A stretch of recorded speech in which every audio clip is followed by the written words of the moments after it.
ഗൗരികുണ്ടിലെത്തി കേട്ടോ. ഇനിയൊരാഗ്രഹമുണ്ട്. മെയിൻ കൈലാസം തിബറ്റിലുണ്ട്, ചൈനയുടെ അണ്ടറിൽ. അവിടെ ഒന്ന് പോകും.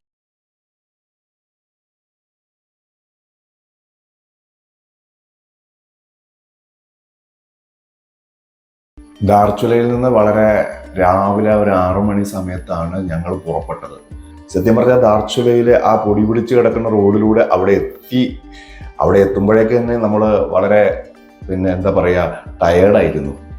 പിന്നെ റൂമിലൊന്ന് ജസ്റ്റ് കയറി ഒന്ന് മുഖമൊക്കെ ഒന്ന് കഴുകിയതിന് ശേഷം ഈ പ്രദേശമൊക്കെ ഒന്ന് കാണണം എന്നുള്ള നിലയിൽ സ്വാമിയുടെ നേതൃത്വത്തിൽ ഞങ്ങൾ പുറത്തേക്ക് ഇറങ്ങി. അപ്പോൾ അവിടെ വളരെ ചെറിയ ഒരു ഏരിയ മാത്രമേ ഉള്ളത് കേട്ടോ. ഈ ഗുഞ്ചി എന്ന് പറഞ്ഞ സ്ഥലത്ത് വളരെ കുറച്ച് ഏരിയ മാത്രമേ ഉള്ളത്. അത് പരിപൂർണമായിട്ട് പട്ടാളത്തിൻ്റെ അധീനതയിലുള്ള ഒരു സ്ഥലവുമാണ്.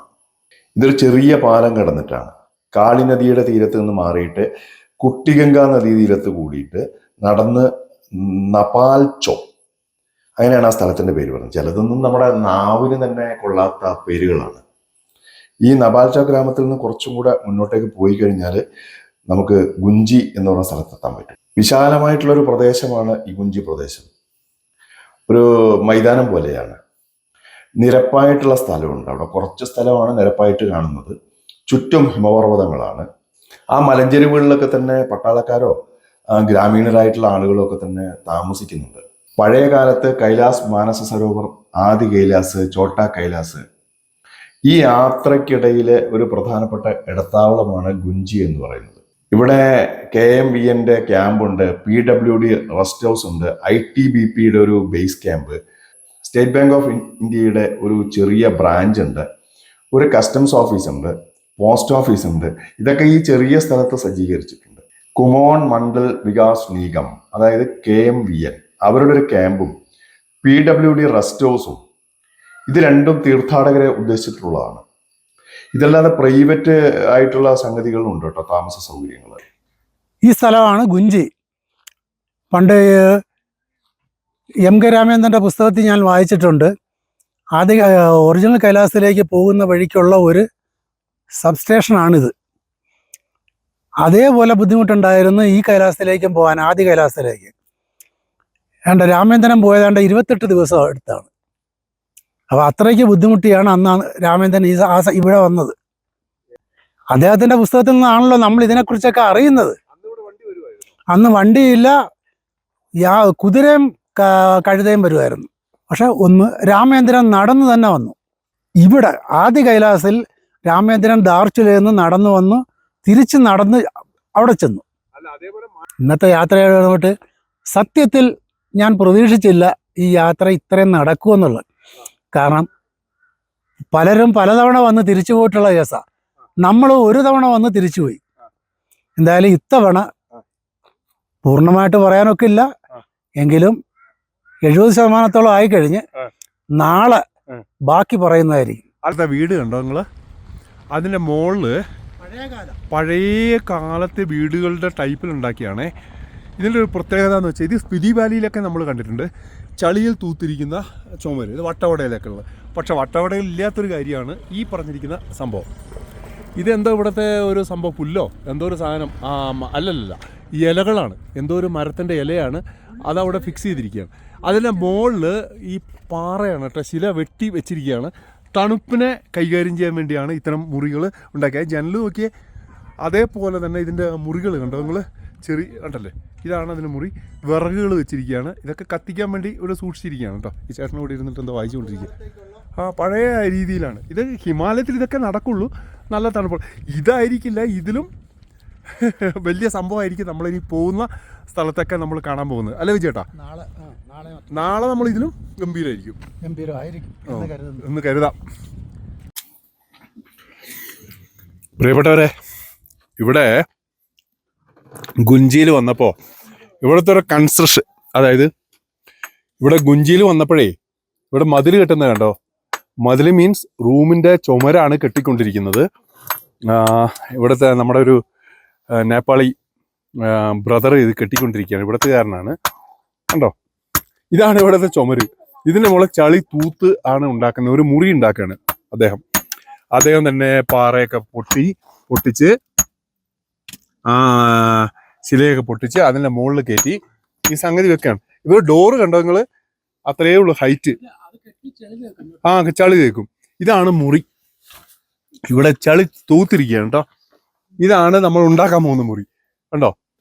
ദാ ഹിമവാന്റെ മടിത്തട്ടിൽ മുറി ഉണ്ടാക്കുകയാണ്. ഇതൊക്കെ ബിസിനസ്സാണ്. ഭയങ്കര അത്യാവശ്യം നല്ല പൈസ വാങ്ങും. ഓരോന്നായിട്ട് അതിനുള്ള ഫിക്സ് ചെയ്യാണ് കേട്ടോ മൂപ്പര്. ഇതാണ് ഞാൻ താമസിക്കുന്ന ഗുഞ്ചി ക്യാമ്പ്. ഇവിടെയാണ് താമസം കേട്ടോ. അടിപൊളി സ്ഥലമാണ്. തണുപ്പുണ്ട് കേട്ടോ, നല്ല തണുപ്പുണ്ട്. മിലിറ്ററി വണ്ടികളൊക്കെ വന്നുകൊണ്ടിരിക്കുന്നുണ്ട്. താമസിക്കാനുള്ള ഇവിടെ ഭക്ഷണമൊക്കെ ഉണ്ടാക്കുന്ന സ്ഥലമാണ്. ഫുഡൊക്കെ ഉണ്ടാക്കുന്ന സ്ഥലം. ഒരു കട എവിടെയാണ്. എല്ലാം അത്യാവശ്യം സാധനങ്ങളൊക്കെ പർച്ചേസ് ചെയ്യാനുള്ള സൗകര്യം ഉണ്ട് കേട്ടോ. ഷൂ ഉണ്ട്, എല്ലാം ഉണ്ട് ഇവിടെ. പിന്നെ ഇതാ ഇതിലൂടെ പോയാൽ നമ്മൾ താമസിക്കുന്ന സ്ഥലം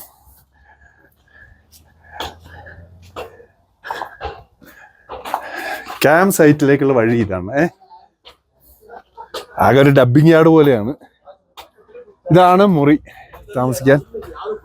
2 മുറികളുണ്ട് നമുക്ക്. ഇവിടെ 6 ബെഡ് ഉണ്ട്.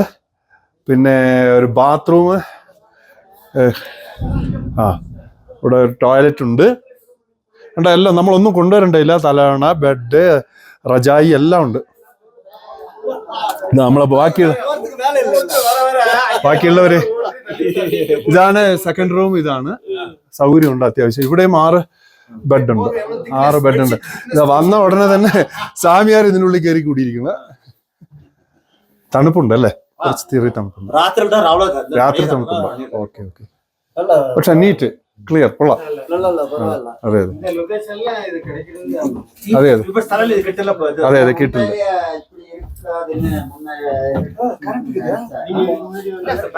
ചുറ്റും ഹിമപർവ്വതങ്ങളാണ്. ഇതേ ഗ്ലേഷ്യർ ഇരിക്കുന്നു.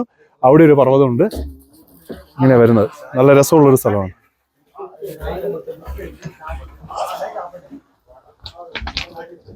അതൊക്കെ ആകെ ഡബ് ചെയ്ത പോലെ സാധനങ്ങളൊക്കെ കൊണ്ടിട്ടുണ്ട്. ഒരാൾ ഇവിടെ ഇരുന്നിട്ട് ടയറിന് കാറ്റടിക്കുക. രാവിലെ തന്നെയുള്ള കാഴ്ച. പ്രിയപ്പെട്ടവരെ, അപ്പോൾ നമ്മുടെ 2ാമത്തെ ദിവസത്തെ യാത്ര ഇന്ന് സ്റ്റാർട്ട് ചെയ്യും. ഇവിടെ നിന്ന് ഗുഞ്ചിയിൽ നിന്ന് ഞങ്ങൾ പോവുകയാണ്. നാബിദാങ്ങിലേക്കാണ് പോകുന്നത്. അവിടെ ആദി കൈലാഷ്, ഓം പർവ്വത്, ആ ഒരു ഭാഗത്തേക്കുള്ള യാത്രയാണ്. അതിമനോഹരമായിട്ടുള്ള യാത്രയാണ്. തീർച്ചയായിട്ടും വലിയൊരു എക്സൈറ്റ്മെൻറ്റ് എന്നെ സംബന്ധിച്ചുണ്ട്. പിന്നെ ഇതിന് മുന്നേ 2 വർഷം മുമ്പ് വന്ന് നടക്കാതെ പോയ ഒരു യാത്ര അത് വീണ്ടും നടക്കുന്നു എന്നുള്ളതിലുള്ളൊരു സന്തോഷമുണ്ട്.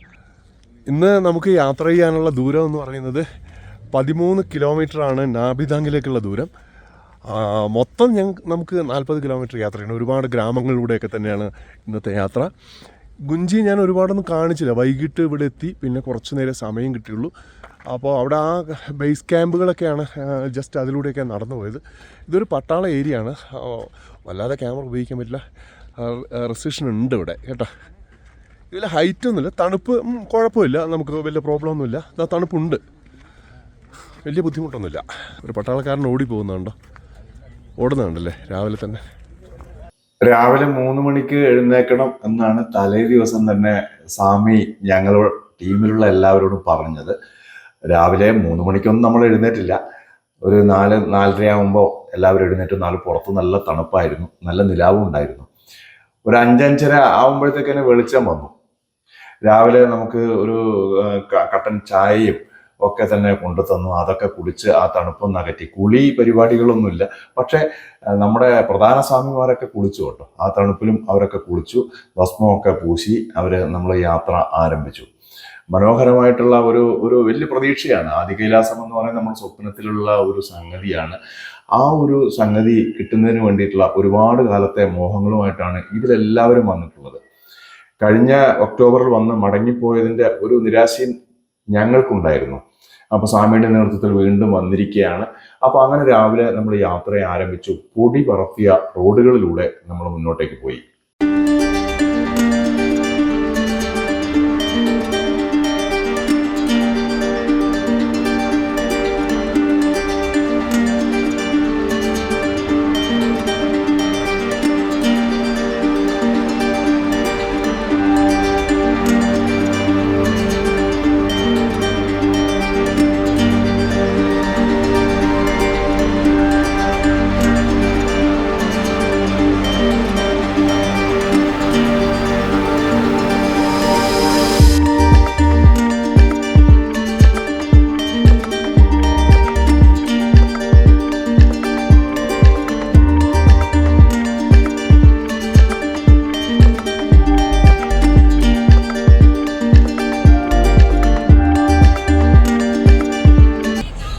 ആ കാണുന്നതാണ് ലാസ്റ്റ് ഇന്ത്യൻ വില്ലേജ് ആണ് നമ്മൾ കാണുന്നത് കേട്ടോ.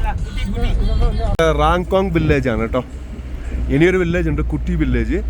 ഹിമാലയത്തിൻ്റെ ആ ഒരു വൈഡ് ആംഗിളിലെ എന്ത് ഭംഗിയാണെന്നറിയാം. അതിൻ്റെ അടുത്ത് ഈ ഗ്രാമങ്ങൾ, പച്ചപ്പ്, പൊളി പൊളി പൊളി പൊളി. ആ ഹിമവാന്റെ ഷേപ്പ് നോക്കിയേ.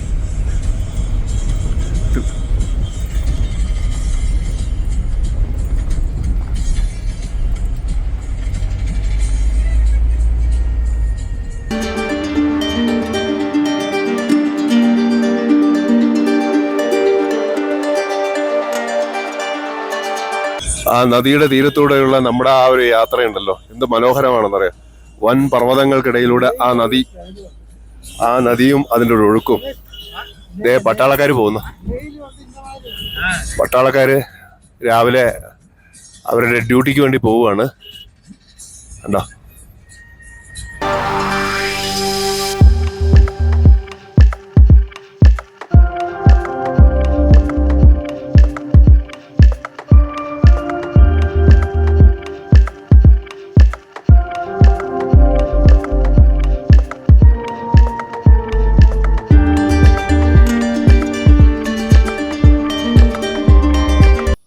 ധാർച്ചുലയിൽ നിന്ന് നമ്മൾ ഗുഞ്ചിയിലേക്ക് വന്ന റോഡിന്റെ അവസ്ഥ നിങ്ങൾ കണ്ടതാണ്. അത് വെച്ച് നോക്കിയാല് ഗുഞ്ചിയിൽ നിന്ന് ഈ ആദി കൈലാസിലേക്ക് പോകുന്ന ഇപ്പം നമ്മൾ പോയിക്കൊണ്ടിരിക്കുന്ന റോഡ് നല്ല റോഡാണ്.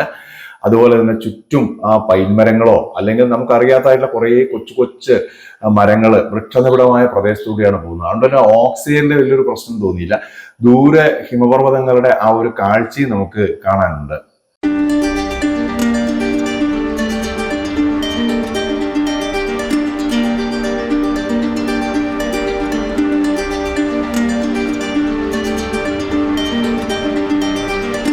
ആ വെളുത്ത നിറത്തിൽ കാണുന്നില്ലേ, അത് ഗ്ലേഷ്യർ ആണ്.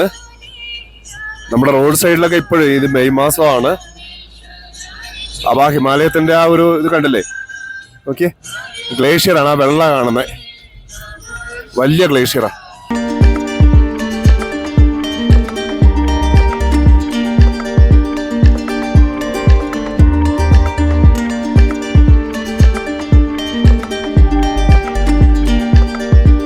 ഇപ്പൊ നമ്മുടെ ആ ഒരു ജീപ്പ് എത്തിയിരിക്കുന്നത് ഇപ്പൊ വെള്ളത്തിലൂടെ പോകുന്നു കേട്ടോ. അപ്പൊ റോഡില്ല അവിടെ. അപ്പോൾ ഏതോ ചെറിയ നദി പർവ്വതത്തിൽ നിന്ന് വന്നിട്ട് റോഡൊക്കെ പൊളിച്ചിട്ട് താഴേക്ക് പോയിട്ടുണ്ട്. ഈ താഴെ കൂടെ പോകുന്ന ആ നദിയുടെ പേര് കുട്ടി നദി എന്നാണ് കേട്ടോ. കുട്ടി നദി, അതാ കാണുന്നുണ്ട് ആ കുട്ടി നദിയെ.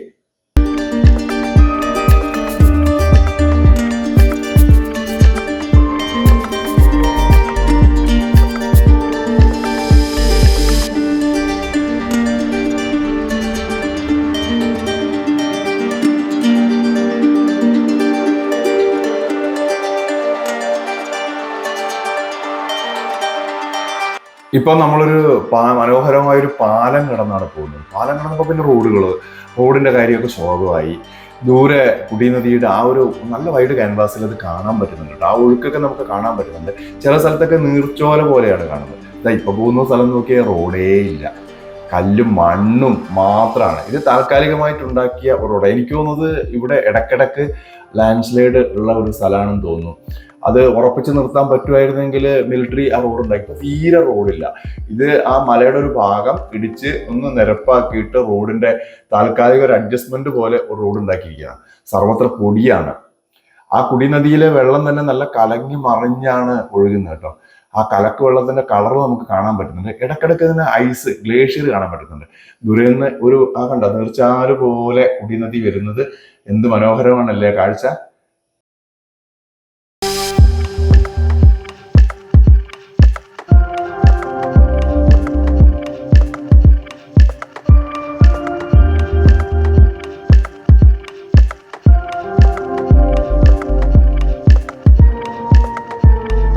ഇപ്പൊ നമ്മൾ നല്ല ഒരു റോഡിലേക്കാണ് എത്തിയിട്ടുള്ളത്. അപ്പൊ ഇവിടെ മണ്ണിടിച്ചിലോ കാര്യങ്ങളോ ഇല്ല. അവിടെ മിലിറ്ററി നല്ല റോഡ് ഉണ്ടാക്കിയിട്ടുണ്ട്. നല്ല, അതായത് ചുറ്റും വൃക്ഷങ്ങളൊന്നും ഇല്ല. ഇപ്പൊ ഇതിന്റെ ആ ടെറൈന്റെ സ്വഭാവം മാറാൻ തുടങ്ങി. ആ നീലാകാശവും ആ പർവ്വതങ്ങളും ഇവിടെ വെച്ച് പിടിപ്പിച്ച പോലെ പുല്ലുകളൊക്കെ സൈഡിൽ കാണാനുണ്ട്. ഇപ്പൊ ഓക്സിജൻ കുറഞ്ഞു വരുന്നുണ്ട്. നല്ല തണുപ്പും അരിച്ചിറങ്ങുന്നുണ്ട് കേട്ടോ.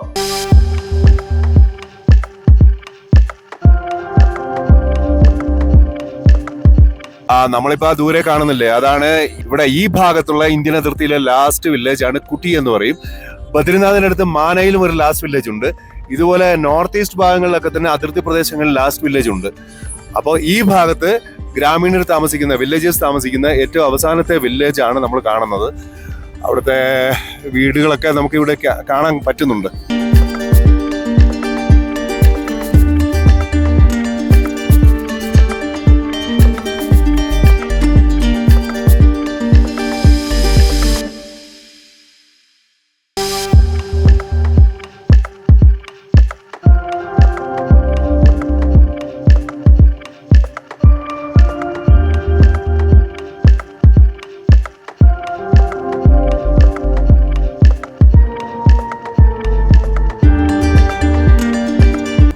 റോഡ് ഒന്നൊന്നര റോഡ് കേട്ടോ. ഇവിടെയൊക്കെ എത്തിയപ്പോഴത്തേക്ക് ശരിക്കും സല്യൂട്ട് ദ സെൻട്രൽ ഗവൺമെന്റ്. വളരെ മനോഹരമായിട്ട് റോഡ് പുതിയതാക്കി ഉണ്ടാക്കിയിരിക്കുന്നു. ഇപ്പൊ ഇത് ഏറ്റവും ലേറ്റസ്റ്റ് ആയിട്ട് എനിക്കൊന്ന് കഴിഞ്ഞ ദിവസം എങ്ങാണ്ടോ ആണിത് വർക്ക് തീർന്നതെന്ന് തോന്നുന്നു. അല്ല, ഇതിപ്പോ പുതിയതുപോലെ ഇരിക്ക് റോഡ്. ഇതിപ്പോ കഴിഞ്ഞ ദിവസം വർക്ക് പൂർത്തിയാക്കി. കുട്ടി വില്ലേജ് കഴിഞ്ഞതിന് ശേഷം കുറച്ച് സ്ഥലം റോഡ് മോശമായിരുന്നു. വീണ്ടും റോഡ് 3 ദിവസമായിട്ടുള്ളൂ ഈ റോഡ് നേരെ. ആദി കൈലാസിലേക്കുള്ള ഈ റോഡുകളൊക്കെ തന്നെ ഒരുവിധമൊക്കെ നന്നായിട്ട് കീപ്പ് ചെയ്യാൻ വേണ്ടിയിട്ട് ഗവൺമെന്റ് ശ്രമിച്ചിട്ടുണ്ട്. പറ്റാവുന്ന സ്ഥലത്തൊക്കെ നല്ല നിലയിൽ തന്നെ സെറ്റ് ചെയ്തിട്ടുണ്ട്. ചില സ്ഥലത്ത് ഒരു രക്ഷയില്ല, നമുക്കൊന്നും ചെയ്യാൻ പറ്റില്ല. അതുകൊണ്ടാണ് ആ റോഡുകൾ അങ്ങനെ നിൽക്കുന്നത്. ഇവിടെ ഇടിച്ചൽ കുറവാണ്, അതുകൊണ്ടാണ് ഇവിടെ റോഡ് സെറ്റ് ചെയ്യാൻ പറ്റിയത്. നമ്മുടെ ക്യാമറ അങ്ങനെ വെക്കുന്ന സമയത്ത് എന്തൊരു രസമാണ് ആ റോഡിന്റെ ഇടയിലൂടെ ആ ഹിമപർവ്വതങ്ങളൊക്കെ കാണുന്നതിന് വേണ്ടിയിട്ട്. ആ നീലാകാശത്തില് ആ ഒരു എന്ത് ഭംഗിയാണല്ലേ, ആ വെള്ള ഗ്ലേഷ്യർ ഇങ്ങനെ മൂടിയിട്ടുള്ള ആ ഹിമപർവ്വതം ഇങ്ങനെ നിൽക്കുന്ന ഒരു കാഴ്ച ക്യാമറയിൽ കാണുന്ന സമയത്തെ. അപ്പൊ എനിക്ക് തോന്നുന്നത് പിന്നെ നിങ്ങൾക്കത് എത്രമാത്രം ഫീൽ കിട്ടുന്നെന്ന് അറിയില്ല. ഏതായാലും ആ വണ്ടിയിൽ ഇരുന്നിട്ട് കാണുമ്പോൾ നമുക്ക് വളരെ മനോഹരമായിട്ടാണ് തോന്നും. ഇപ്പൊ റോഡിന്റെ ആ നില അവസാനിച്ചു, വീണ്ടും മോശം റോഡിലേക്ക് നമ്മൾ കയറി. ഇതാണ് ഗണേഷ് പർവ്വതാണ്. ഗണേഷ് പർവ്വത് അതിന്റെ വലിപ്പം നോക്കിയേ, എന്തൊരു വലിപ്പമാണ്. നമ്മളെ റോഡും നോക്കിയേ. അത് എത്രമാത്രം കഷ്ടപ്പെട്ടിട്ടാണ് ആളുകൾ ഈ വഴിക്കൊക്കെ വന്നിട്ടുള്ളത്. നമ്മളൊക്കെ ഇന്ന് സുഖിയന്മാരാണ്. കാരണം വണ്ടിയിൽ ഇരുന്നിട്ട് ആദി കൈലാസിന്റെ ബേസ് ക്യാമ്പ് വരെ, ആ ജോളിങ്കോങ് പർവ്വതത്തിന്റെ ഏറ്റവും ടോപ്പിലുള്ള അതുവരെ നമുക്ക് എത്തിച്ചേരാൻ പറ്റും.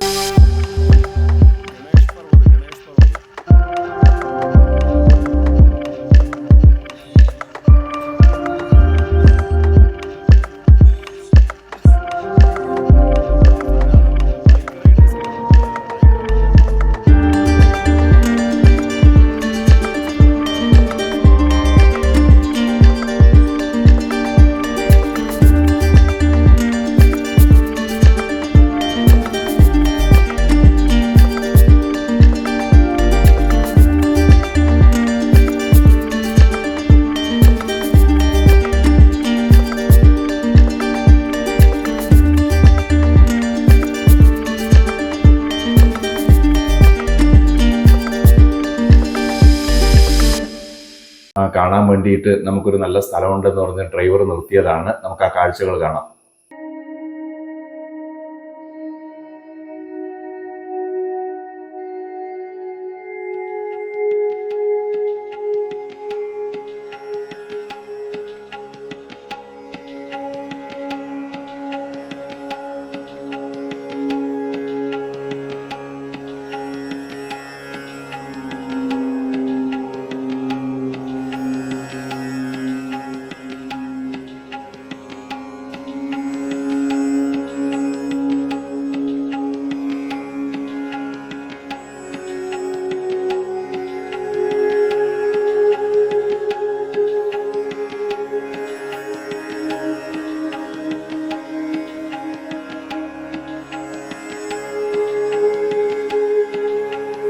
പിന്നെ ഗണേഷ് പർവ്വതാണ് ഇതിന്റെ തൊട്ട് പുറകിൽ കാണുന്നത്. ഇവിടെ നിന്ന് ഇനിയും പോവാനുണ്ട്, കുറച്ചും കൂടെ നമ്മൾ മുന്നോട്ടൊക്കെ പോവാനുണ്ട്. നമ്മൾ വന്ന വഴികളും കാണുന്നില്ലേ, ആ ലാസ്റ്റ് വില്ലേജ് കഴിഞ്ഞതിന് ശേഷമുള്ള ആ ഒരു ഉണ്ടല്ലോ ഹിമാലയത്തിന്റെ ആ ഒരു കാഴ്ച എന്ന് പറഞ്ഞാൽ അത് വർണ്ണനാതീതമാണ്. നമ്മളിനി പോകുന്നത് പരമേശ്വരന്റെ അടുത്തേക്കാണ്, പരാശക്തിയുടെ അടുത്തേക്കാണ്. പരമേശ്വരനും പരാശക്തിയും ആദ്യകാലത്ത് ഈ പ്രപഞ്ചത്തിന്റെ ആ തുടക്കത്തിലെ താമസിച്ച ഒരു സ്ഥലം അദ്ദേഹം അവിടെയാണ് ഉണ്ടായത് എന്നാണ് വിശ്വസിക്കപ്പെടുന്നത്. അപ്പോൾ സതീദേവിയും പരമേശ്വരനും ആദി കൈലാസത്തിലാണ് ആദ്യം ഉണ്ടായത്. പിന്നീടാണ് മാനസ സരോവറിന്റെ തൊട്ടപ്പുറത്തുള്ള തിബറ്റിലുള്ള കൈലാസത്തിലേക്ക് അവരുടെ താമസം മാറിയത് എന്ന് പറയപ്പെടുന്നു. ഇവിടെ ഒരു ബോർഡ് വെച്ചിട്ടുണ്ട്. ഈ സ്ഥലത്തിൻ്റെ പേര് ജോളിംഗ്കോങ്. 4630 മീറ്റർ ആണ്. അപ്പോൾ അതിനെ 3 കൊണ്ട് ഗുണിക്കുമ്പോൾ എത്ര കിട്ടും? 16,000 അടിക്ക്. 3 12 6 18 ഒരു 14,000 അടിക്ക്. അതിൻ്റെ അടുത്ത് ഇതിൻ്റെ ഹൈറ്റ് വരുന്നുണ്ട്. എനിക്ക് നാവ് കുഴയുന്നുണ്ട് നന്നായിട്ട്. സംസാരിക്കാൻ നല്ല ബുദ്ധിമുട്ടുണ്ട്. ഇവിടെ ഓക്സിജൻ സ്റ്റേജ് കമ്മിയാണ്. നമുക്കിവിടെ ഇറങ്ങുമ്പോൾ അത് മനസ്സിലായില്ല. ഇപ്പോൾ ശരിക്കത് ഫീൽ ചെയ്യുന്നുണ്ട്. ഓക്സിജൻ സ്റ്റേജ് നല്ല കമ്മിയാണ്. ഈ സ്ഥലത്തിൻ്റെ പേരാണ് ജോളിംഗ്കോങ്. 4630 മീറ്റർ ആണ് ഇവിടുത്തെ ഒരു ഹൈറ്റ് കാണിക്കുന്നത്. ഒരു ബോർഡ് വെച്ചിട്ടുണ്ട്. നാവ് നന്നായിട്ട് കുഴയുന്നുണ്ട് കേട്ടോ. പ്രിയപ്പെട്ടവരെ, ഇതാണ് ആദി കൈലാഷ്. ഇത് കാണാനാണ് നമ്മളിവിടെ വന്നിട്ടുള്ളത്. മനോഹരമായ ആ ആദി പർവ്വതത്തിൻ്റെ, ആദി കൈലാസൻ്റെ ഒരു ഗംഭീരമായ ദൃശ്യമാണ് ഞാനിപ്പോൾ നിങ്ങളെ കാണിച്ചുകൊണ്ടിരിക്കുന്നത്. ഈ ഭാഗത്താണ് പാർവതി കുണ്ടുള്ളത്, ഈ ഭാഗത്ത് ഗൗരി കുണ്ടാണുള്ളത്. നമ്മുടെ സ്വാമിയും വിജയേട്ടനും അങ്ങോട്ടേക്ക് പോയിട്ടുണ്ട്. നമുക്ക് ആ ഭാഗത്തേക്കൊന്ന് നടന്നു വരാം. വളരെ ശാന്തമായി ആ ധ്യാന നിമഗ്നമായ അവസ്ഥയിൽ ബഹളങ്ങളൊന്നുമില്ലാതെ നമുക്കിവിടെ ഇത് കാണാൻ പറ്റുകയാണ്. ആദി കൈലാസ്. പ്രിയമുള്ളവരെ, ഇവിടെ ഒരു ബോർഡുണ്ട്. ബോർഡർ റോഡ് ഓർഗനൈസേഷൻ വെച്ചിരിക്കുന്ന ആദി കൈലാഷ്. ഇവിടെ എഴുതിയിരിക്കുന്നത് also known as Chhota Kailash, located in the Kumaon Himalayas with an altitude 6310 metre ആണ് കേട്ടോ. അപ്പോൾ 15,000 അല്ല, 16,000 മുകളിൽ വരുന്നുണ്ട്.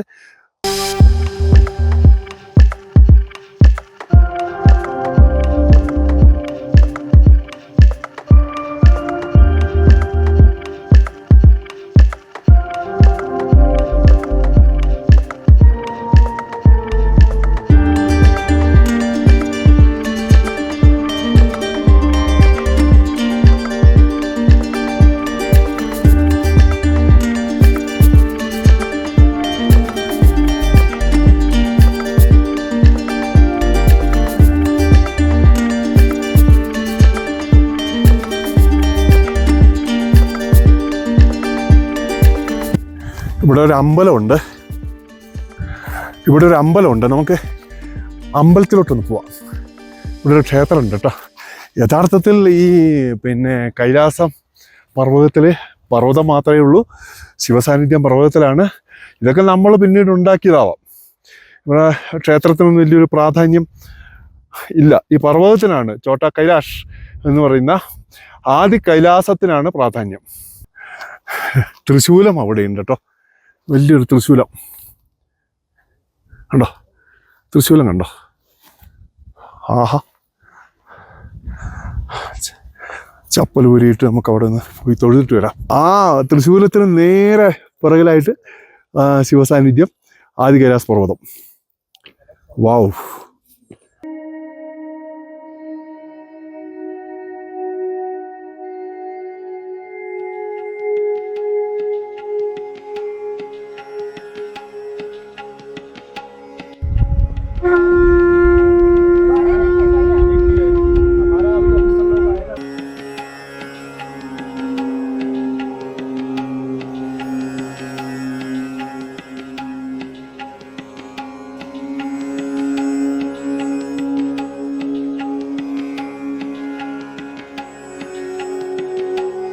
ഞങ്ങളെ ചെറിയൊരു ട്രക്കിംഗ് നടത്താൻ പോവാ.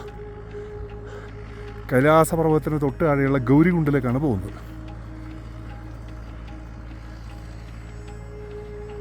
പോയി നോക്കാം. ഇതുവഴി ആ വഴി കാണുന്നില്ല, അതുവഴി കയറി പോകണം.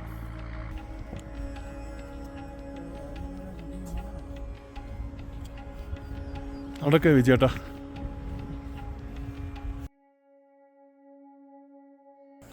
കഷ്ടിച്ച് 2 കിലോമീറ്ററാണ് ഇവിടുന്ന് ട്രക്ക് ചെയ്യേണ്ടത് ഗൗരികുണ്ടിലേക്ക്.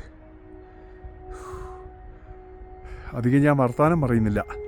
നാവ് കുഴയുന്നുണ്ട്, സംസാരിക്കാനും നല്ല ബുദ്ധിമുട്ടുണ്ട്.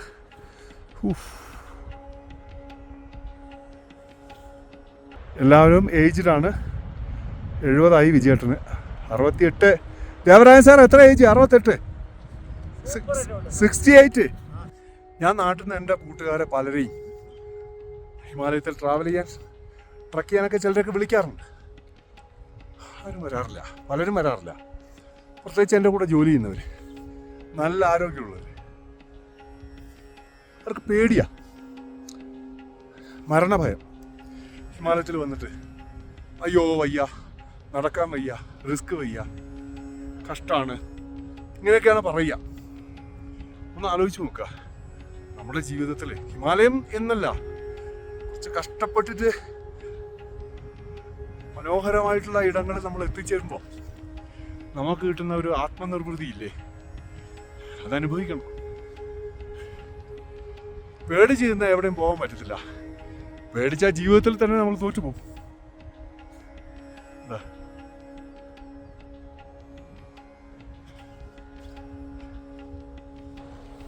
അവിടെ കുതിരയിൽ കൊണ്ടുപോകുന്നുണ്ട് കേട്ടോ. കുതിരപ്പുറത്ത് അവിടെ കൊണ്ടുപോയിട്ട് തിരിച്ചു വരികയാണ്. കുതിര ഈശ്വര, കുതിര എന്നെ തള്ളി താഴെയിടുമോ? ജയ് ബോലെ ഓം ശംഭോ മഹാദേവ നമശിവായ നമശിവായ നമശിവായ നമശിവായ. നമ്മള് നേരത്തെ വന്ന സ്ഥലമാണ് കേട്ടോ ഇത്. കണ്ടോ, ഇവിടെ നിന്നാണ് നമ്മൾ വന്നത്. ഇതാ ടെമ്പിൾ അടിപൊളിയല്ലേ? കിലോമീറ്റർ കൊണ്ട് വന്നു കഴിഞ്ഞു. കൈലാസം നമുക്ക് സൂം ചെയ്തൊന്ന് കാണേ. ഇതാണ് ചോട്ട കൈലാസ്. സൂമിങ് ഇങ്ങോട്ട് മാറി. ഇതാണ് കൈലാസ പർവ്വതം. എന്തൊക്കെയോ കാണാനുണ്ട് രൂപം. ഇവിടെ കാർമേഘാണ്, ക്ലൗഡ്. ഇത് ഈ ഭാഗമാണ്. ഇതാണ് ആദി കൈലാഷ്. വേറെ നോക്കിയേ, ഞാൻ നടക്കുന്നതിൻ്റെ മുകളിലെ ഭാഗമാണ്. കല്ലെങ്ങാനും വന്ന ഉണ്ടോ, ഇതാണ് അതിൻ്റെ മുകൾ പാർട്ട്. നടന്നു പോകുന്ന വഴി, താഴ്ഭാഗം കേട്ടോ, ഇതാണ് താഴ്ഭാഗം. ഒരു വലിയൊരു ഭാഗ്യം എന്താ വെച്ചാൽ പിന്നെ നല്ല കാലാവസ്ഥയാണ്. ഈ കാലാവസ്ഥയിൽ ഈ ഹിമശൈലങ്ങൾ കാണാൻ പറ്റി, നല്ല അവസ്ഥയിൽ കാണാൻ പറ്റിയതല്ല. ചില സമയത്ത് ഇവിടെ വരുമ്പോൾ ഈ മഴയുടെ ഒരു അവസ്ഥയുണ്ടെങ്കിൽ വെച്ചാൽ ആകെ ക്ലൗഡിയായി മിസ്റ്റൊക്കെ വന്ന് നമുക്ക് ഈ ഒരു കാഴ്ച കിട്ടുകയില്ല. മനസ്സിലായി? ഈ ഒരു കാഴ്ച നമുക്ക് മിസ്സാവും. അപ്പോൾ ഇപ്പം വന്നതുകൊണ്ട് നല്ല നീലാകാശവും അടിപൊളി കാഴ്ചയും നമുക്ക് കിട്ടി. അതൊരു ഭാഗ്യം. ഞാനത് കഴിഞ്ഞ പ്രാവശ്യം നമ്മുടെ ചില സുഹൃത്തുക്കൾ വന്നിട്ട് കിട്ടിയില്ല എന്ന് പറഞ്ഞു. എനിക്കത് പേടിയുണ്ടായിരുന്നു. ഇപ്രാവശ്യം എന്തായാലും ആ ഒരു പ്രശ്നം ഇല്ല. അങ്ങനെ അത് കാണാൻ പറ്റി ഭഗവാന്റെ അനുഗ്രഹത്താൽ.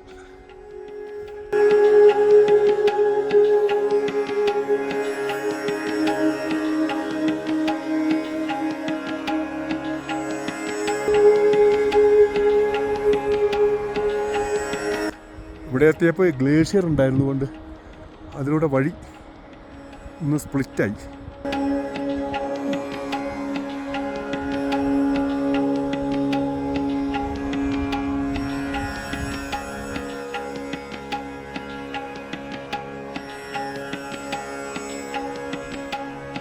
ആരോ ചിലരെ ദൂരെ നിന്ന് നടന്നു പോകുന്ന ഞാൻ സൂം ചെയ്ത് കിട്ടിയതാ. വൗ, 3 പേരുണ്ട് കേട്ടോ. സൂം ചെയ്തപ്പോൾ കിട്ടിയ.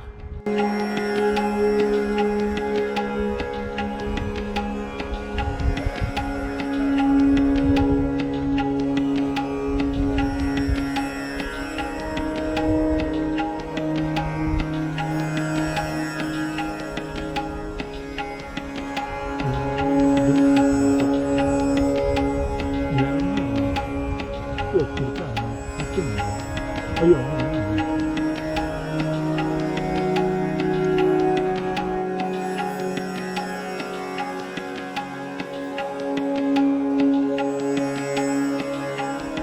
നമ്മൾ ആദി കൈലാസ് പർവ്വതത്തിൻ്റെ തൊട്ടടുത്താണ് പോകുന്നത്. അടുത്തല്ല കേട്ടോ, ഇനിയും പോകാറുണ്ട്. ഈശ്വര ശംഭോ മഹാദേവ. അവിടെ ഒരാളിരിക്കുന്നുണ്ട്. ഓ,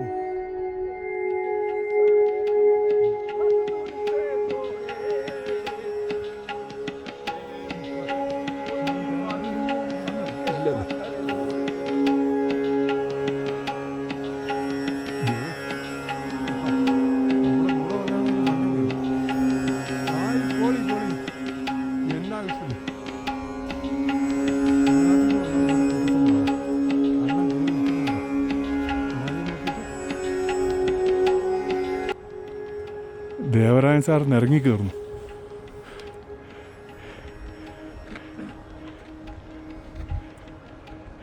ഈശ്വര, അത് അവിടുന്ന് സെൽഫി ആവൂ?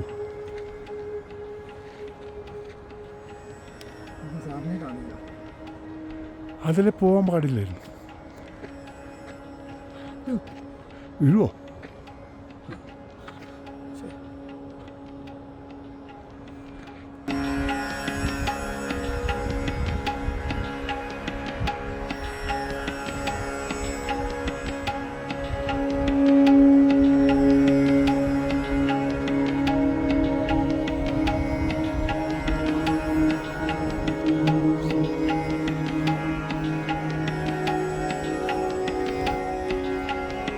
കയറി വരുന്ന സ്ഥലത്ത് കുറച്ച് ഇങ്ങോട്ടേക്ക് കയറിയപ്പോൾ അല്പം ഷാർപ്പ് ടെറൈൻ, വഴിയൊക്കെ പൊട്ടി. നമ്മൾ നല്ല ഗ്രിപ്പിൽ, ഷൂവിന് നല്ല ഗ്രിപ്പ് വേണം, ഇല്ലെങ്കിൽ മഡാണ്, സ്ലിപ്പ് ചെയ്യും.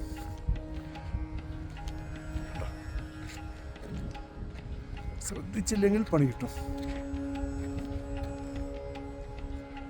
വിജയേട്ടനാണ് മുന്നിൽ പോകുന്നത്.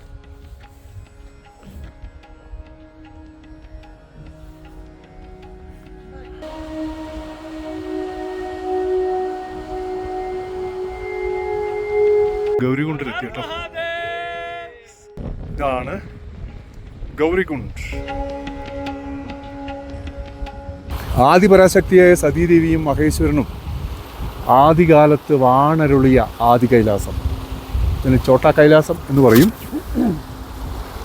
ശരിക്കുള്ള ഒരു കൈലാസം ഉള്ളത് ടിബറ്റിലാണ്, അതാണ് മെയിൻ കൈലാസം. പിന്നെ ഉത്തരാഖണ്ഡിലുള്ള ഈ കൈലാസം, ഹിമാചലിൽ 3 കൈലാസം, മണിമഹേഷ് കൈലാസം, ശ്രീകണ്ഠദേവ് ആൻഡ് കിന്നർ കൈലാസം, ഇത്രയും കൈലാസങ്ങളാണുള്ളത്. അതിലേറ്റവും പവിത്രമായ ചോട്ടാ കൈലാസിൽ ആദിപരാശക്തിയായ അമ്മ വാണ ആ ഒരു സ്ഥലം, ശിവനോടൊപ്പം ജീവിച്ചൊരു സ്ഥലം എന്നൊക്കെ വിശ്വസിക്കുന്ന ഏറ്റവും വളരെ പവർഫുള്ളായിട്ടുള്ള ചോട്ടാ കൈലാസിലാണ് നമ്മളിപ്പോൾ ഉള്ളത്. ഇവിടെ എത്തിച്ചേരാൻ മഹേശ്വരൻ, ആദിപരാശക്തി നമ്മളെ അനുഗ്രഹിച്ചു. ഞങ്ങൾ കുറച്ച് പേര് ഇവിടെ എത്തി, ബാക്കിയുള്ളവർ വന്നുകൊണ്ടിരിക്കുകയാണ്. ഇതാ വിജയേട്ടനോട് ഉണ്ട്. വിജയേട്ടാ, എങ്ങനെയുണ്ട്? കൊള്ളാം. ചെറുതായിരുന്നെങ്കിലും നല്ലൊരു ട്രക്കിംഗ് ആയിരുന്നു. നല്ല ട്രക്കിംഗ് ആയിരുന്നു അല്ലേ? കൊള്ളാം. 2.5 കിലോമീറ്റർ അല്ലേ? അതെ, 2.5 കിലോമീറ്റർ എന്ന് പറഞ്ഞിട്ട് കാര്യമില്ല. അത്യാവശ്യം ഓക്സിജൻ സ്റ്റേജ് ഇവിടെ ഒരു 16,000-17,000 അടി കാണും. രാവിലെ ചാപ്പാടും ഇല്ല. അതാണ്, രാവിലെ ഭക്ഷണം കഴിച്ചില്ല. അത് ശരിയല്ലാത്ത തീരുമാനമായിരുന്നു. അപ്പോൾ ഇതിൻ്റെ വിഷ്വൽസ് ഞാൻ കുറച്ചും കൂടെ എടുത്ത് കാണിച്ചു തരാം. ഓക്കെ, ഇറങ്ങിയ സ്ലിപ്പാ. ഇതാണ് ഭാഗം, ഇതാണ് കൈലാസ പർവ്വതം, ഇതാണ് അതിൻ്റെ ഒരു ഭാഗമാണിത്. ഇതെല്ലാം ഒറ്റ ഗ്ലേഷ്യറാണ്. ഇതാണ് ഗൗരികുണ്ട്. അവിടെ മുഴുവൻ ആ ഭാഗമൊക്കെ ഫുൾ ഗ്ലേഷ്യറാണ് കേട്ടോ. ഇതൊക്കെ ഫുൾ ഗ്ലേഷ്യറാണ്. ആ വെള്ളമൊക്കെ കട്ടയാണ്. അവിടെ ഒരു കാവിക്കൊടിയുണ്ട്. ഇതിലൂടെയാണ് വെള്ളം വരുന്നത്. ആ തീർത്ഥജലപ്രവാഹമാണത്. ഇവിടെ ക്ഷേത്രങ്ങളോ ഒന്നും തന്നെ ഇല്ല. ദേവസ്ഥാനം എന്ന് പറയുന്നത് ഈ പ്രപഞ്ചത്തിലെ സർവ്വ ചൈതന്യത്തെയും ആവാഹിച്ചിരിക്കുന്ന ഭഗവാൻ ശ്രീ പരമേശ്വരനാണ്. അപ്പോൾ അദ്ദേഹത്തിൻ്റെ സവിധത്തിലേക്ക് വരാൻ ഒരു മനുഷ്യായുസ്സിൽ ഏതൊരു മനുഷ്യനും ആഗ്രഹിക്കും. തീർച്ചയായിട്ടും എനിക്കതിന് ഒരു അവസരമുണ്ടായി എന്നതിൽ വളരെ സന്തോഷമുണ്ട്. എന്താ പറയേണ്ടതെന്നും അറിയില്ല. ആ തീർത്ഥജല പ്രവാഹം ഒഴുകിപ്പോകുന്ന ആ വഴികളാണ് കാണുന്നത്. എത്രയോ കാലം മുമ്പേ ആഗ്രഹിച്ചതാണ്, ഇപ്പോഴാണ് നടക്കുന്നത്. ഹിമാലയത്തിൽ ഒരുപാട് നാടുകളിലൂടെയും ഒരുപാട് പർവ്വതങ്ങളിലൂടെയും ഒക്കെ ട്രക്ക് ചെയ്യാൻ 10-16 വർഷമായിട്ട് എനിക്ക് കഴിഞ്ഞുവെങ്കിലും സത്യം പറയാം, എനിക്കിവിടെ വരാൻ കഴിഞ്ഞില്ല. കൈലാസത്തിൽ ആകെ എനിക്ക് പോകാൻ പറ്റിയ മണിമഹേഷ് കൈലാസവും ഇപ്പോൾ ഇവിടെ വന്ന ഈ ആദി കൈലാസവുമാണ് എനിക്ക് പോകാൻ പറ്റിയത്. കിന്നർ കൈലാസം നടന്നില്ല. ശ്രീകണ്ഠദേവും ഒക്കെ ബക്കറ്റ് ലിസ്റ്റിലിരിക്കുകയാണ്. 5 കൊല്ലവും കൂടെ 60 വയസ്സ് കഴിഞ്ഞാൽ പിന്നെ ഈ പറഞ്ഞിരിക്കുന്ന ശ്രീകണ്ഠും കിന്നറും ഒക്കെ തന്നെ നമുക്ക് നിയമപരമായി ട്രക്ക് ചെയ്യാൻ പറ്റില്ല. പിന്നെ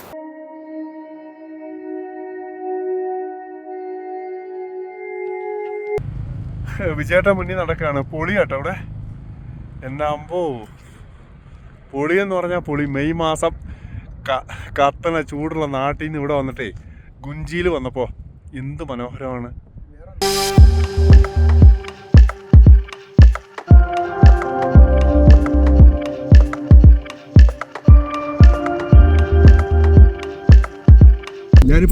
ഗുഞ്ചിയിലാണ്. Third day we start. ഇന്ന് പോകുന്നത് ഓം പർവ്വത് കാണാൻ വേണ്ടിയാണ് പോകുന്നത്. ഇന്നലെ ആദി കൈലാഷ് യാത്രയായിരുന്നു, അത് കഴിഞ്ഞു. ഇന്ന് ഓം പർവ്വത് കാണാൻ വേണ്ടി ഞങ്ങൾ പോവുകയാണ്. ഓം പർവ്വത് ഇവിടുന്ന് 10-30 കിലോമീറ്റർ യാത്ര ചെയ്ത ഓം പർവ്വത് എന്ന സ്ഥലത്തേക്ക് എത്തും. ഇവിടെ ഒരു ഫസ്റ്റ് ചെക്ക് പോസ്റ്റ്, 2-3 ചെക്ക് പോസ്റ്റുകളുണ്ട്. അത് കഴിഞ്ഞാലാണ് നമ്മൾ അവിടെ എത്തുക. ഇന്നത്തെ ഓം പർവ്വത യാത്രയും അത് കഴിഞ്ഞാൽ നാരായണാശ്രമത്തിലെത്തലും അവിടുത്തെ താമസമാണ് ഇന്നത്തെ വീഡിയോയിലുള്ളത്. അതിമനോഹരമായിട്ടുള്ള ഹിമാലയത്തിലെ ഓം പർവ്വത ദൃശ്യങ്ങൾക്ക് വേണ്ടിയിട്ട് നിങ്ങളെ ക്ഷണിച്ചുകൊണ്ട് ഞാൻ ഈ വീഡിയോ സ്റ്റാർട്ട് ചെയ്യാണ്. ഓക്കെ.